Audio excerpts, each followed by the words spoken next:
Kejadian pasal 32. Yakub melanjutkan perjalanannya, lalu bertemulah malaikat-malaikat Allah dengan dia. Ketika Yakub melihat mereka, berkatalah ia, "Ini bala tentara Allah."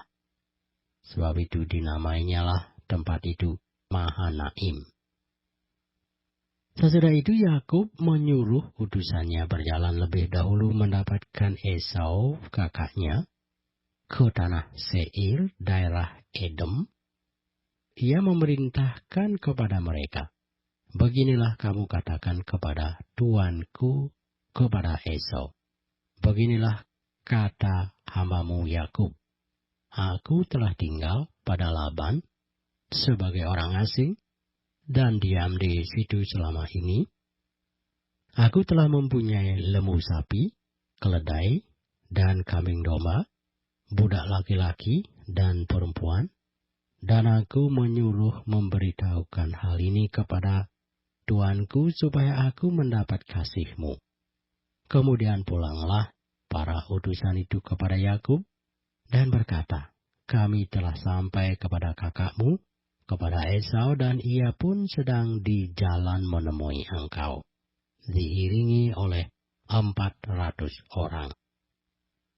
Lalu sangat takutlah Yakub dan merasa sesak hati, maka dibaginyalah orang-orangnya yang bersama-sama dengan dia, kambing dombanya, lembu sapi, dan undanya menjadi 2 pasukan. Sebab pikirnya, jika Esau datang menyerang pasukan yang satu, sehingga terpukul kalah, maka pasukan yang tinggal akan terluput.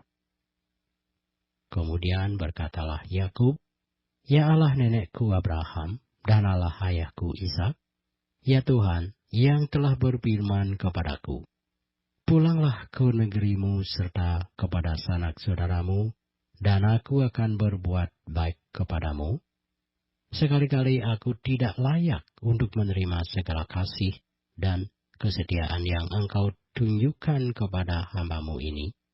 Sebab aku membawa hanya tongkatku ini waktu aku menyeberangi sungai Yordan ini, tetapi sekarang telah menjadi 2 pasukan.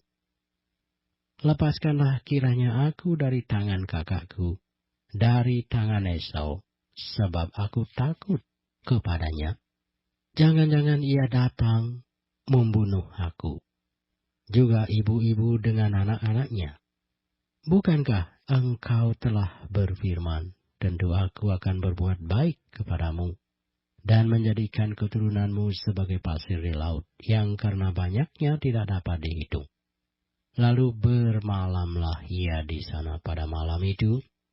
Kemudian diambilnyalah dari apa yang ada padanya suatu persembahan untuk Esau, katanya, yaitu 200 kambing betina dan 20 kambing jantan, 200 domba betina dan 20 domba jantan, 30 unta yang sedang menyusui beserta anak-anaknya, 40 lembu betina dan 10 lembu jantan, 20 keledai betina, dan 10 keledai jantan.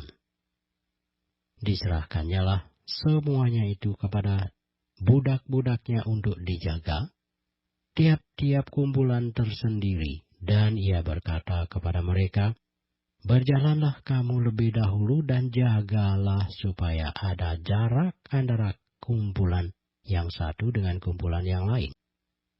Diperintahkannyalah kepada yang paling di muka, "Apabila Esau kakakku bertemu dengan engkau dan bertanya kepadanya, 'Siapakah tuanmu?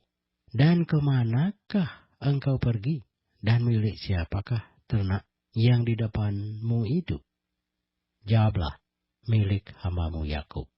Inilah persembahan yang dikirim kepada tuanku Esau, dan Yakub sendiri pun ada di belakang kami.' Begitulah diperintahkannya baik kepada yang kedua maupun kepada yang ketiga, dan kepada sekalian orang yang berjalan menggiring kumpulan hewan itu. Katanya, 'Seperti perkataanku tadilah kamu katakan kepada Esau, apabila kamu berjumpa dengan dia.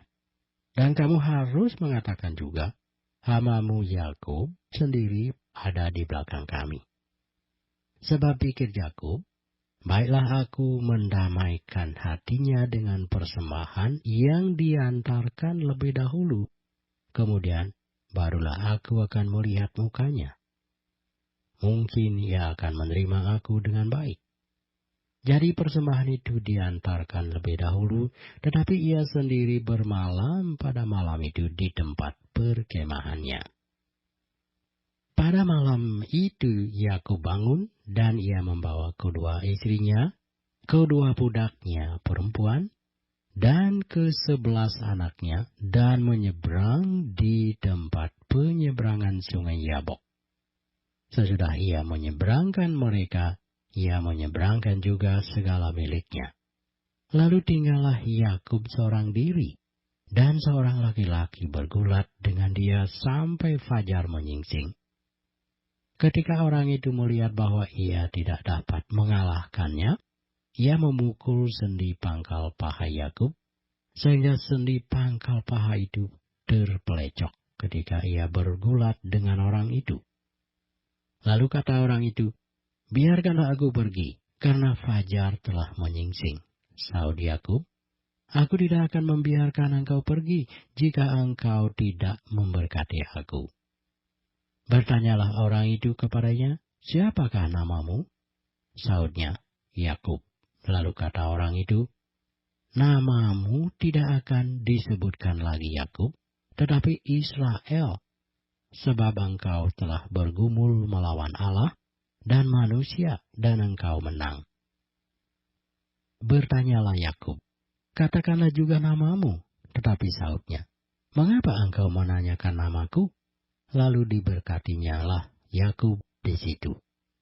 Yakub menamai tempat itu Peniel, sebab katanya, aku telah melihat Allah berhadapan muka, tetapi nyawaku tertolong. Lalu tampaklah kepadanya matahari terbit ketika ia telah melewati Peniel, dan Yakub pincang karena pangkal pahanya. Itulah sebabnya sampai sekarang orang Israel tidak memakan daging yang menutupi sendi pangkal paha, karena dia telah memukul sendi pangkal paha Yakub pada otot pangkal pahanya.